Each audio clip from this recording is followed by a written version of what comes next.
The three initiates.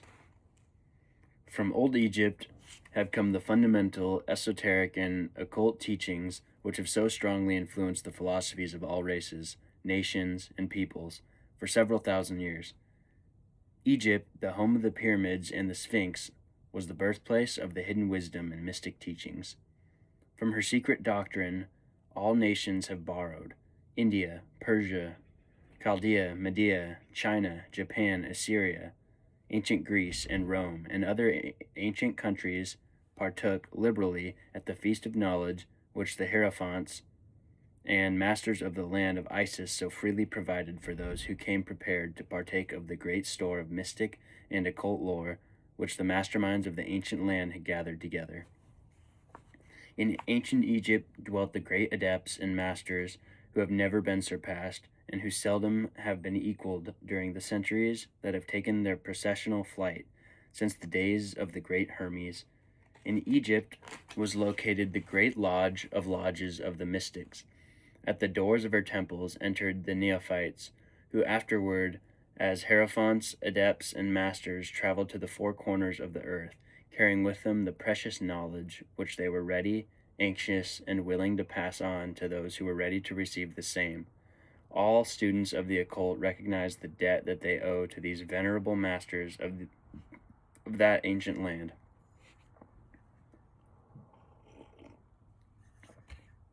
But among these great masters of ancient Egypt there once dwelt one of whom the masters hailed as the Master of Masters. This man, if man indeed he was, dwelt in Egypt in the earliest days. He was known as Hermes Trismegistus. He was the father of the occult wisdom, the founder of astrology, and the discoverer of alchemy. The details of his life story are lost to history owing to the lapse of the years, though several of the ancient countries disputed with each other in their claims to the honor of having furnished his birthplace, and this thousands of years ago. The date of his sojourn in Egypt, in that his last incarnation on this planet, is not now known, but it has been fixed at the early days of the oldest dynasties of Egypt, long before the days of Moses. The best authorities regard him as a contemporary of Abraham, and some of the Jewish traditions go so far as to claim that Abraham acquired a portion of his mystic knowledge from Hermes himself. As the years rolled by after his passing from this plane of life, tradition recording that he lived over 300 years in the flesh, the Egyptians defied Hermes and made him one of their gods under the name of Thoth. Years after, the people of ancient Greece also made him one of their many gods, calling him Hermes, the god of wisdom. The Egyptians revered his memory for many centuries, yes, tens of centuries, calling him the scribe of the gods and bestowing upon him distinctively his ancient title, Trismegistus, which means the thrice great, the great, the greatest great, etc. In all the ancient lands, the name of Hermes Trismegistus was revered, the name being synonymous with the fount of wisdom. Even to this day, we use the term hermetic in the sense of secret, sealed so that nothing can escape, etc. And this by reason of the fact that the followers of Hermes always observed the principle of secrecy in their teachings. They did not believe in casting pearls before swine, but rather held to the teaching milk for babes, meat for strong men, both of which maxims are familiar to readers of the Christian scriptures, but both of which had been used by the Egyptians for centuries before the Christian era. And this policy of careful dissemination of the truth has always characterized the Hermetics, even unto the present day. The Hermetic teachings are bound to be found in all lands, among all religions, but never identified with any particular country, nor with any particular religious sect. This is because of the warning of the ancient teachers against allowing the secret doctrine to become crystallized into a creed. The wisdom of this caution is apparent to all students of history. The ancient occultism of India and Persia degenerated and was largely lost, owing to the fact that the teachers became priests and so mixed theology with philosophy. The result being that occultism of India and Persia has been gradually lost amid the mass of religious superstitions, cults, creeds, and gods. So it was with ancient Greece and Rome.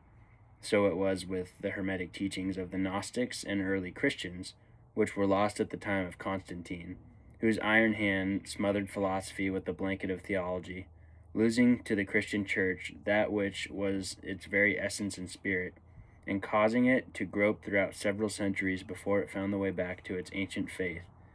The indications apparent to all careful observers in this 20th century being that the Church is now struggling to get back to its ancient mystic teachings.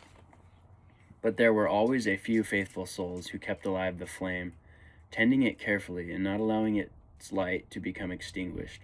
And thanks to these staunch hearts and fearless minds, we have the truth still with us. But it is not found in books to any great extent. It has been passed along from master to student, from initiate to hierophant, from lip to ear. When it was written down at all, its meaning was veiled in terms of alchemy and astrology, so that only those possessing the key could read it aright.